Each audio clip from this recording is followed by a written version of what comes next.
오늘은요, 닭 요리인데요. 느끼하지 않고 정말 깔끔한 맛이 나는 마늘 소스 파닭구이를 준비했습니다. 간단하게 레시피 알려드릴게요.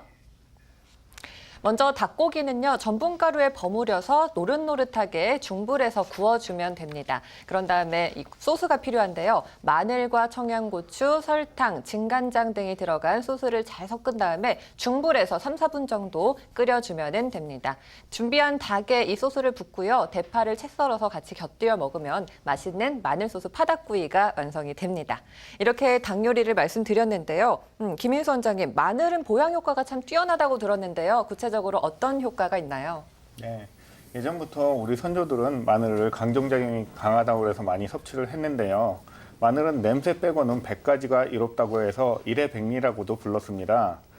동의보감에 보면 마늘은 맛은 성질은 따뜻하고 맛은 매우며 그 풍습의 사기를 없애주고 냉증과 풍증을 없애주는 작용이 있어서 비장을 튼튼하게 해주고 그다음에 위장을 따뜻하게 해주는 성분이 많이 들어있다고 합니다. 그리고 동의보감 말고 본초광목이라는 약재 서적을 보면은 강장 작용이 있고요. 식욕 증진하는 작용도 있고 배를 따뜻하게 해주는 작용도 있고요. 신경을 안정시켜주는 작용도 있고요. 그다음에 이뇨 작용도 있다고 합니다. 그래서 이제 고기라든지 곡식을 분해하는 효능이 뛰어나고요. 예전에는 피부병이 많았거든요. 그래서 악창, 옹저 이런 증상을 호전시키는 작용이 있다고 합니다. 현대적으로 이렇게 과학적으로 설명을 드려보면 항암 효과가 뛰어나고요. 그래서 보통 보면 위암이라든지 간암, 폐암, 전립선암에 어느 정도 효과가 있다고 하고요. 마늘을 먹으면 몸이 따뜻해지잖아요. 몸의 체온이 1도가 올라가면 면역작용이 작용이 강해져서 항암 효과가 5배가 늘어난다고 합니다. 또한 그다음 알리신이라는 물질이 매운맛을 내는 알리신이라는 물질이 들어있는데 이것이 들어가서 피로 회복에도 도움이 되고요. 그다음에 스태미나를 증진시켜주는 작용도 있고요. 그리고 혈액을 맑게 해서 혈액순환을 잘 되게 함으로 인해서 심장 질환을 예방하는 효과도 뛰어나다고 합니다. 네, 마늘은 하루에 몇 개를 먹어야 좋은지 아니면 또 마늘을 먹었을 때 부작용은 있는지 없는지 안상원 원장님 좀 설명을 좀 해주시죠. 네, 마늘은 그 한의학에서 소음인 체질에 가장 적합한 음식이라고 볼 수가 있는데요.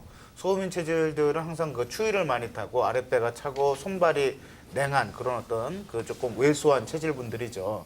이런 그 소음인 체질들은 마늘을 하루에 한 5개 정도 꾸준하게 복용을 하시면 몸이 따뜻해지고 혈액순환도 개선되고 또 낮았던 혈압도 올라가면서 여러 가지로 좋은 어떤 그 효과들을 기대할 수가 있습니다.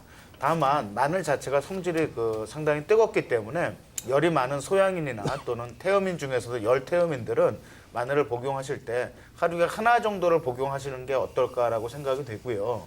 특히 이제 그 마늘 같은 경우에 생마늘로 복용을 하실 때는 이 위를 자극을 하고 또 위산을 분비를 갖다가 또 과도하게 촉진시킬 수가 있기 때문에 소화력이 약하거나 또는 평상시에 속이 좀 쓰리신 경우에는 마늘을 살짝 구워서 드시는 것도 괜찮고요. 아니면 차라리 마늘 장아찌 형식으로 조리를 해서 복용을 하시면 속이 쓰리거나 아리는 그런 그 마늘의 부작용을 조금 경감시켜 줄 수가 있습니다.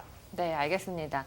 그리고 닭고기는요, 예로부터 서민들이 몸보신으로 참 많이 먹었던 그런 음식인데요. 김동수 원장님, 어떤 영양이 풍부한가요?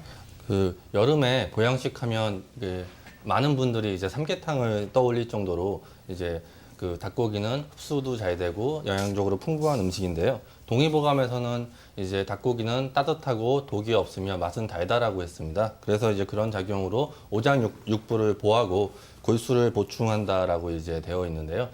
그 다른 어떤 소고기나 돼지고기에 비해서 이제 닭고기의 특징은 섬유질이 없고 지방이 없어서 이제 소화가 잘 되고 이제 부드럽기 때문에 씹기 좋은 그런 특징이 있습니다. 그래서 이제 선천적으로 소화기가 약한 소음인들한테 이제 잘 맞고요.